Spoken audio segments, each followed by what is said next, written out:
Item ಯಾವುದೇ ಇರಲಿ try ಮಾಡಿ ಆಚಿ ಚಿಕನ್ ಮಸಾಲಾ. ಆಚಿ ಚಿಕನ್ ಮಸಾಲಾ.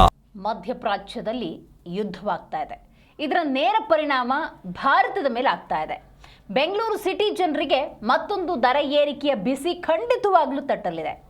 LPG ಗ್ಯಾಸ್, ಅಡುಗೆ ಎಣ್ಣೆ ದರ ಏರಿಕೆ ಆಯಿತು. ಇದೀಗ ಪೆಟ್ರೋಲ್, ಡೀಸೆಲ್ ದರ ಏರಿಕೆಗೆ ಒಂದಷ್ಟು ಸಿದ್ಧತೆಗಳು ನಡೆದಿದೆ ಅಂತ ಹೇಳಲಾಗ್ತಾ ಇದೆ.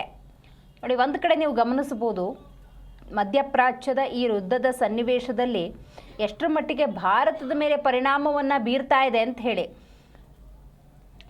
ಈಗಾಗಲೇ LPG ಗ್ಯಾಸ್, ಅಡುಗೆ ಎಣ್ಣೆ ಇದರ ದರ ಏರಿಕೆ ಆಯಿತು. ಅದರ ಏರಿಕೆಯ ಬಿಸಿಯನ್ನು ಜನಸಾಮಾನ್ಯರು ಸಹಿಸಿಕೊಳ್ಳುವಂತಹ ಒಂದು ಸನ್ನಿವೇಶ.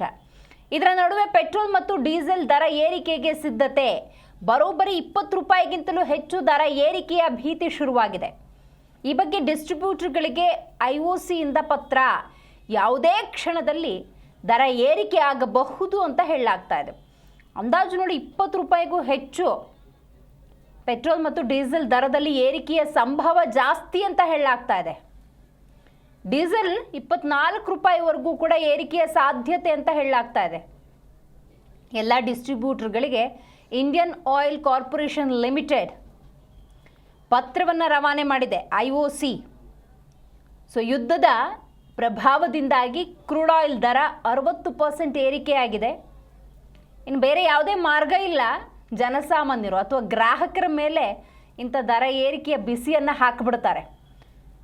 ಈಗಾಗಲೇ ನೀವು ಗಮನಿಸಬಹುದು, ದೇಶದ ಆಡಳಿತದ ಚುಕ್ಕಾಣಿಯನ್ನು ಹಿಡಿದಿರುವಂತಹ NDA ನಮ್ಮ ಹತ್ರ ಸ್ಟಾಕ್ ಇದೆ, 20 ದಿವಸದಲ್ಲಿ ಯುದ್ಧದ ಸನ್ನಿವೇಶವೇ ಮುಗಿದೋಯ್ತು ಅಂದರೆ ಇಂತಹ ಒಂದು ಬೆಲೆ ಏರಿಕೆಯಿಂದ ತತ್ತರಿಸುವ ಸನ್ನಿವೇಶದಿಂದ ಹೊರಗೆ ಬರಬಹುದು ಅನ್ನುವಂಥ ಹೇಳಿಕೆಯನ್ನು ಕೊಟ್ಟರೂ ಕೂಡ ದೇಶದ ಅಭಿವೃದ್ಧಿಯ ದೃಷ್ಟಿಯಿಂದ ಇಂಥ ಯುದ್ಧದ ಸನ್ನಿವೇಶದಲ್ಲಿ ದೇಶದ ಗ್ರಾಹಕರಿಗೆ, ಜನಸಾಮಾನ್ಯರಿಗೆ ಯಾವುದೇ ರೀತಿಯ ಬರ್ಡನ್ ಆಗದ ರೀತಿಯಲ್ಲಿ ಸ್ಟಾಕ್ ಇಟ್ಕೊಂಡಿಲ್ವಾ ಅನ್ನುವಂಥ ಪ್ರಶ್ನೆ ಕೂಡ ಉದ್ಭವಿಸುತ್ತೆ.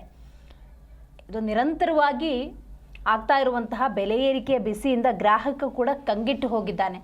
ನೋಡಿ, ಪೆಟ್ರೋಲ್ ಮತ್ತು ಡೀಸೆಲ್ ದರ 20 ರಿಂದ 24 ರೂಪಾಯಿ ಹೆಚ್ಚಳ ಆಗುವಂಥ ಸಾಧ್ಯತೆ ಇದೆ ಅಂತ ಹೇಳಿದ್ರೆ ಜನಸಾಮಾನ್ಯರು ಇನ್ನೇನು ಮಾಡಬೇಕು?